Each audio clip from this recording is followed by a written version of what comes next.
चीन के 300 जवानों को अकेले इंसान ने मार गिराया। अब आप लोग बताइए, क्या आम आदमी कोई ऐसा काम कर सकता है? अगर हमारे लिए भगवान ये नहीं है तो और कौन है?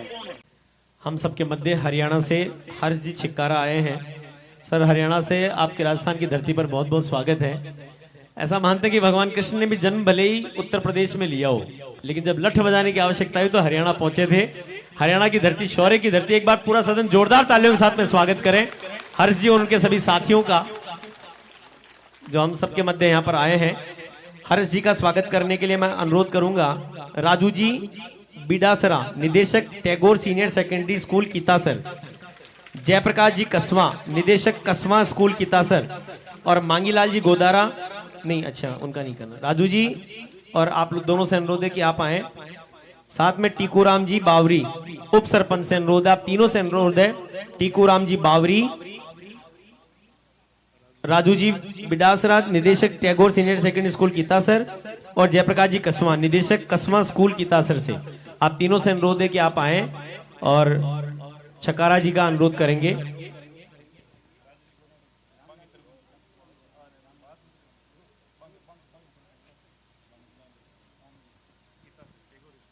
टैगोर स्कूल से ओम जी आए हुए हैं, ओम जी से अनुरोध है कि आप आ जाएं। जगदीश नाथ जी से अनुरोध है, आप आ जाएं। जगदीश नाथ जी से अनुरोध है, आप आ जाएं यहां पर।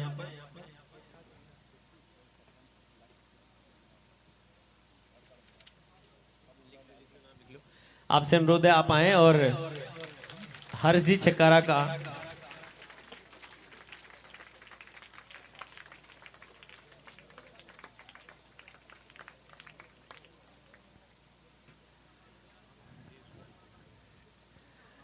हर्ष जी का बहुत बहुत स्वागत है, बहुत बहुत अभिनंदन है। एक बार तालियां बजा दीजिए हर्ष जी के लिए जोरदार।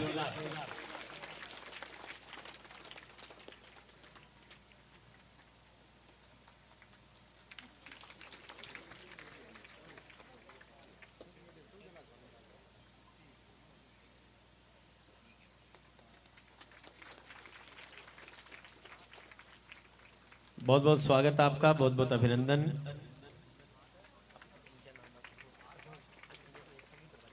और जो मंच पे विराजमान है सब लोगों को मेरी तरफ से धन्यवाद। जय हिंद। बहुत बहुत धन्यवाद सर, आप अपना स्थान ग्रहण करें। बस केवल एक छोटा सा हर्ष जी चिक्कारा को मैं आमंत्रित करूंगा वे आए, और हम सबके मध्य हरियाणा से पधारे हुए हैं हर्ष चिक्कारा जी, मैं अनुरोध करूंगा कि वे भी अपना यहाँ पर उद्बोधन रखें।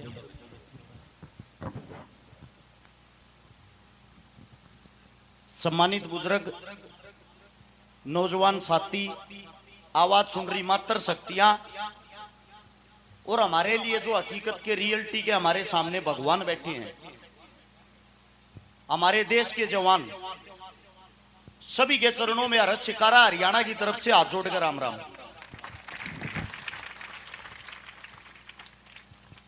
अब मेरे से पहले सर जी जो बातें बता रहे थे कि एक बात सुन के मेरा रोंग रोंग खड़ा हो रहा था। यहाँ पे बोलने में भी झिझक पैदा हो रही है। पहली बार ऐसा हुआ, लगभग पिछले 10 साल में 3700 से ज्यादा प्रोग्राम मैंने राजस्थान और हरियाणा के अंदर कर लिए।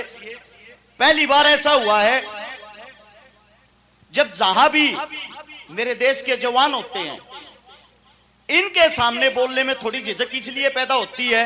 हकीकत तो यह है, अगर रियलिटी का कोई हिंदुस्तान के अंदर भगवान है, एक तो इस देश का जवान, एक इस देश का किसान, जिनके कारण हम अन्न खाते हैं। सबसे पहले अन्न खाने से पहले उस किसान का धन्यवाद करना चाहिए जिसने हमारी थाली के अंदर वो अन्न पहुंचाया।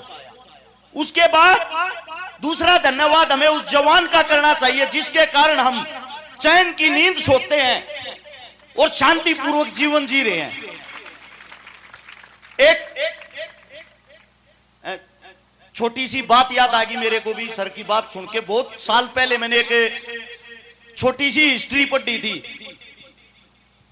1941 के अंदर जिस वक्त हम गुलाम थे, 19 अगस्त को हिंदुस्तान के अंदर एक शेर ने जन्म लिया था जिसका नाम था जसवंत सिंह रावत। और इस बात को मैं ये चाहता हूं मेरे प्यारे बच्चे थोड़ा गौर से सुने। जैसे आज मेरे भाई साहब ने यहां पे एकेडमी खोल ली है, आने वाले समय में मैं इस देश का भविष्य तैयार करूंगा। ऐसे ही जसवंत सिंह रावत नाम का जो लड़का था वो उत्तराखंड के पौड़ी का था।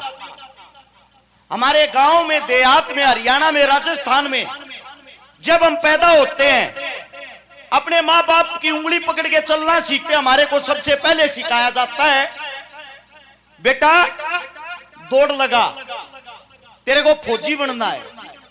पहला शब्द हरियाणा और राजस्थान के अंदर यही सिखाया जाता, बेटा मेहनत कर, दौड़ लगा, तेरे को इस देश का जवान बनना है। वो जसवंत सिंह रावत जिसके अंदर यह जुनून था, एक गरीब कुटिया में, एक झोपड़ी में पैदा हुआ। मेहनत कर करके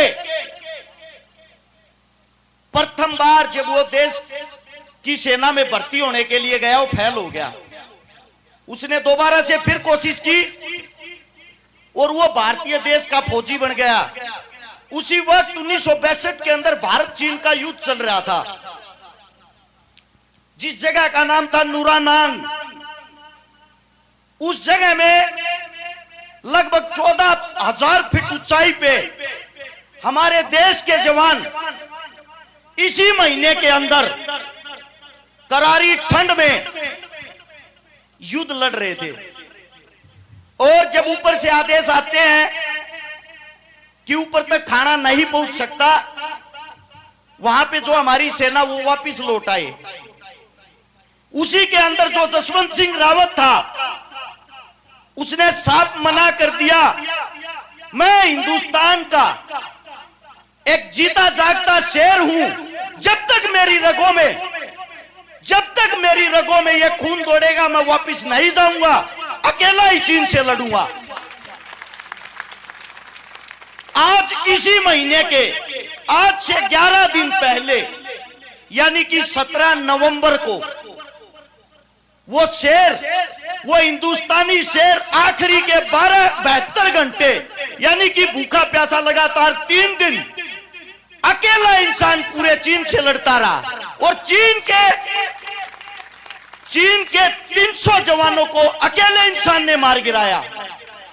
अब आप लोग बताइए, क्या आम आदमी कोई ऐसा काम कर सकता है? अगर हमारे लिए भगवान ये नहीं है तो और कौन है? लेकिन दुख इस बात का है, हमारे जो बच्चे हैं, युवा हैं, जो आजकल सोशल मीडिया का सहारा लेते हैं, फेसबुक चलाते हैं, इंस्टाग्राम चलाते हैं। आप लोगों को बता दूं, आप लोग सबसे ज्यादा किन चीजों को देखना पसंद करते हो? सलमान खान, सनी लियोन, उनसे क्या शिक्षा मिलती है हमारे देहात में? अगर हमारे को कोई शिक्षा देता है, वो शिक्षा देने वाले आप लोगों के सामने बैठे हैं। माता पिता से बड़ा कोई भगवान नहीं। उसके बाद अगर किसी का नंबर आता है तो गुरु होता है, और गुरु वो होता है जिससे हमें शिक्षा मिलती है। गुरु एक नहीं, गुरु अनेक हो सकते हैं। आप जितना आगे बढ़ते जाओगे, जितना आपकी उम्र बढ़ती जाएगी, आपका तजुर्बा, आपके गुरु, आपकी शिक्षा उतनी ही बढ़ती जाएगी। मैं आप लोगों को ये बातें, ये कहानी इसलिए बता रहा हूं, जिस जसवंत सिंह रावत की बात आप लोगों के बीच रखी, आज उनको हम बाबा जसवंत सिंह रावत के नाम से जानते हैं। आज उनका मंदिर बना हुआ है उसी जगह पे, और आज तक हमारे देश का वो सिपाही मृत घोषित नहीं है, आज भी हमारे देश की रक्षा करता है। आप लोगों ने कहानियां सुनी होगी ना, भूत होते हैं, भूत नहीं होते, ये बातें चलती हैं। हमारे देश के ऐसे ऐसे जवान हुए हैं जिन्होंने 1962 के अंदर युद्ध लड़ते लड़ते जिनकी गर्दन को काट के चीनी सैनिक अपने साथ लेके गए थे। ये कैसा इंसान, अकेले ने हमारे 300 आदमियों को मार गिराया और सम्मान के साथ उस शेर के उस शव को वापस लौटा के गए। आज वो चीनी भी उनको सैल्यूट करते हैं, हिंदुस्तान के जवान को। ये हमारे जवानों की ताकत है। अगर आप यहां आए हो हमारे सामने जो जीते जागते भगवान है, मैं आप सभी से इतना ही कहना चाहूंगा, इनके अंदर से कुछ न कुछ गुण सीखकर ही अपने घर वापिस जाएं। आप ही का बच्चा हूं, आप ही का बेटा हूं। अगर मेरे मुख से कोई गलत बात निकल गई हो, हमारा जो बोलने का तरीका, हमारी भाषा शैली वो थोड़ी अलग है। अगर कोई शब्द नहीं समझ आया हो, क्षमा चाहता हूं आपके चरणों में हाथ जोड़ के, और दोबारा से पुनः फिर आप सभी के चरणों में राम राम। बहुत बढ़िया हर्ष भाई, आपने ऐसा कुछ नहीं कहा जो नहीं समझ में आने वाला हो। देखिए, इनकी पूरी बात को सिर्फ मैं एक लाइन में ये आपको संक्षेप में रखूंगा कि फौजियों को हमसे और कुछ नहीं चाहिए। हम सब ने देखा कि बर्फ के 30 फीट नीचे दबे होने के बावजूद 6 दिन तक हनुमान थप्पा अपनी मां के आंचल में